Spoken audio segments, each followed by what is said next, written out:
Você já esteve numa conversa de inglês onde te perguntaram alguma coisa, ou seja, você quer falar alguma coisa, mas o seu processo, ou seja, quando você começa a pensar já para poder falar aquela coisa, você processa muito lentamente. O seu processo é muito lento. Você começa a pensar, pensar, pensar e faz de você muito lento, um conversador muito lento.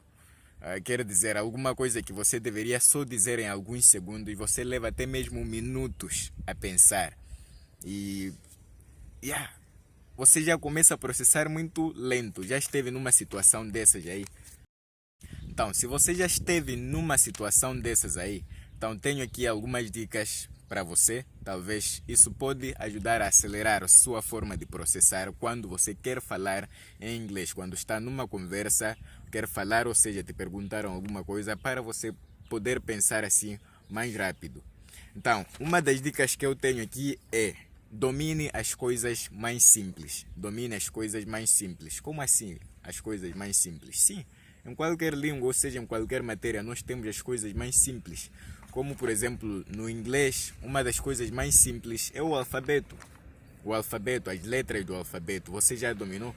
Por exemplo, para algumas pessoas, até mesmo elas já estão a avançar com o tema, já estão a estudar muito, mas o alfabeto ainda não dominaram. Por exemplo, se eu desse a você uma caneta e um papel, e eu vou dizer aqui algumas letras para você escrever no exato momento em que eu vou dizer. Todas as letras que vou dizer aqui é em inglês, então você escreve as letras em inglês.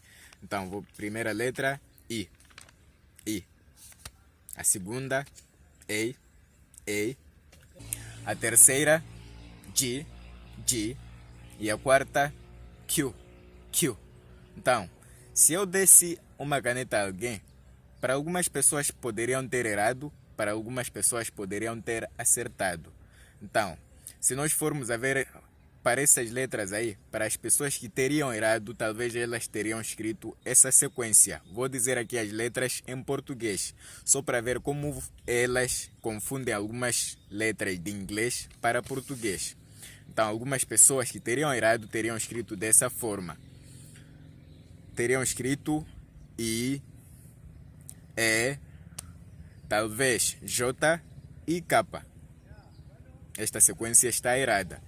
Mas para algumas pessoas que teriam acertado, elas não teriam escrito essa sequência. Elas deveriam escrever E, A, G e Q. São essas letras que eles deveriam escrever. E lendo isso em inglês seria I, A, G, Q. I, A, G e Q. Então, da mesma forma como essas pessoas que erraram, ou que teriam errado, né? Elas confundiram isso de inglês para português, ou seja, elas estavam em confusão se deveriam escrever aquela letra ou a outra letra.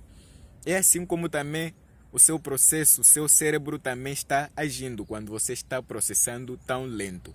Então, uma das coisas que você tem que fazer é dominar as coisas mais simples.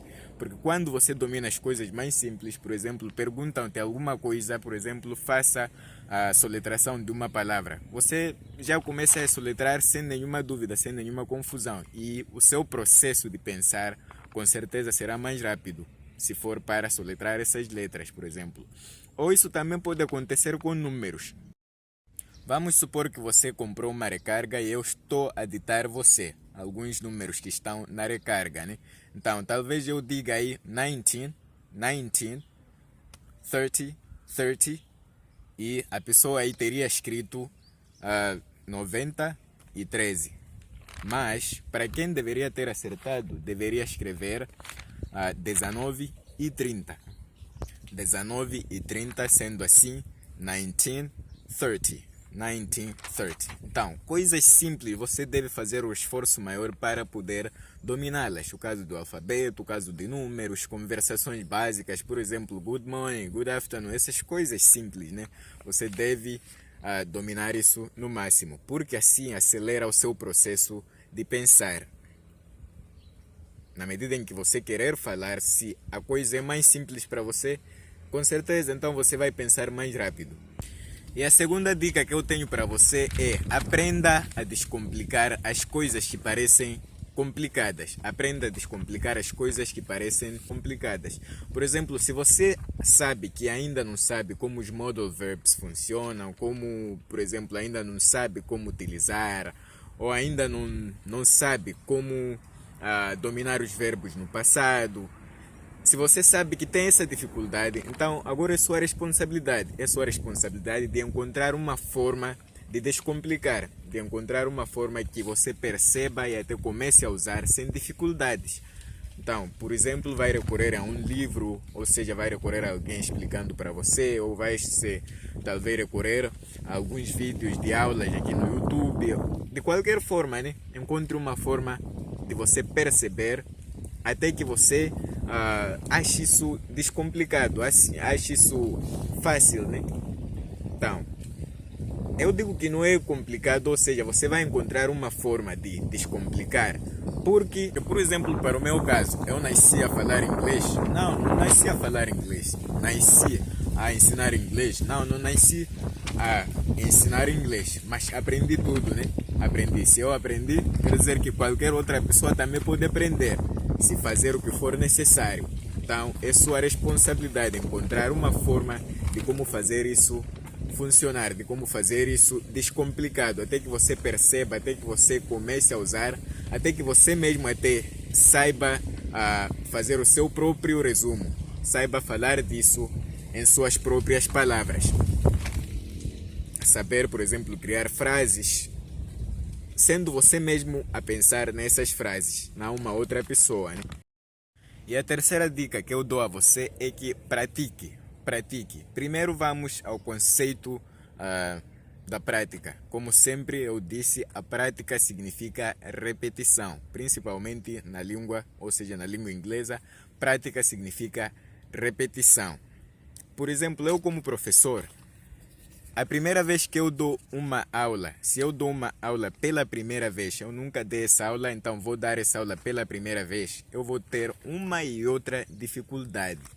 Posso ter algumas dificuldades, mas se vou dar essa aula pela segunda vez, terceira vez, quarta vez, a mesma aula, cada vez mais ela será mais simples para mim. Cada vez vai ser mais simples para mim. Aquelas dificuldades que eu tive pela primeira vez, eu vou melhorando elas, porque eu estou repetindo. Então, repetir significa praticar. Até se nós formos a ver a mesma forma como eu dava aulas no primeiro ano que eu comecei a dar aulas, não é a mesma forma que eu dou aulas nesse ano, porque eu estou repetindo cada vez mais. Então, cada vez mais eu estou ficando melhor, cada vez eu estou praticando. Então, praticar significa repetir. Por exemplo, o alfabeto. Para ele ser mais simples para você, você tem que repetir até mesmo fechando os olhos. Você sabe I, sabe que é E. I, sabe que é I. A, sabe que é A. Q, sabe que é Q. Dessa forma, né? J, sabe que é J. Dessa forma. Então, você repete isso. Talvez se você tem vergonha de fazer isso numa multidão, então talvez vá a um lugar quieto, né? Ou seja, se fecha aí no quarto, ou seja, na casa de banho, com um espelho aí, praticando várias vezes, até você conseguir, porque assim, se for então na multidão, se for então em frente de pessoas, aí será mais simples, porque você já treinou por várias vezes e isso já é papinha, já é fácil para você. Para mim, no contexto de inglês, prática significa repetição. Se eu não entendo essa matéria, então eu vou repetir, aprender várias vezes até que eu perceba. Assim que eu perceber, já está. Já está, não preciso de praticar mais, porque já sei. Então, para você saber, para você praticar, significa você terá que escutar isso quase os menores detalhes. Você terá que dominar, né? Então, por exemplo, não percebe como conjugar esse verbo, então você vai ter que voltar a assistir essa aula, você vai ter que voltar a estudar essa coisa até que perceba. Dessa forma, né? E é só assim que a gente acaba descomplicando aquilo que era difícil, aquilo que era complicado, agora já vai virar descomplicado, porque você sabe isso quase perfeitamente por ter repetido por várias vezes. Então, e a quarta e a última dica, essa pode não ser para todos, porque essa aqui você vai precisar de mais confiança e vai precisar de mais coragem. Mas se você puder, se fizer, talvez seja vantajosa para você. Então, é se oferecer a ser professor para os outros. Não é para se oferecer a ser professor assim de profissão, né? Mas, por exemplo, se você conhece algum primo, ou seja, irmãozinho aí que está a aprender inglês, você sabe que você entende um pouco, ou seja, entende mais melhor essa matéria, então você pode ajudar essa pessoa também a perceber. Porque se você conseguir fazer essa pessoa perceber, isso significa que você percebe ainda mais melhor. Significa que você percebe ainda mais melhor. Por isso que essa outra pessoa vai perceber através de você. E é uma das formas mais eficientes de você praticar. É assim. Então, como eu disse, não significa que você vai ser professor de profissão, mas para alguns temas que você percebe e vê que alguém precisa de perceber os mesmos temas e você está aí tão disponível, então se ofereça a explicar e a vantagem será sua, porque você estará a praticar. Não é por acaso Não é por acaso que uma pessoa que só aprendeu e deixou assim, só talvez continuou a praticar falando, e uma pessoa como eu que aprendeu e está a ensinar também, há muita diferença. Eu que estou a ensinar, eu estou cada vez mais a saber mais. Por quê? Porque eu também me esforço a aprender mais, nesse caso. Estou praticando dessa forma. Então, são essas 4 dicas que eu tenho para você. Com certeza devem existir aí mais outras, e se você encontrar, bem, aplique e, bem, está aí um desafio para você para já poder processar 10 vezes mais melhor do que antes. Então, talvez aplicando isso, daqui a algum tempo você mude a sua velocidade de processar quando está para falar, ou seja, responder em uma conversa, né? Ok, tchau.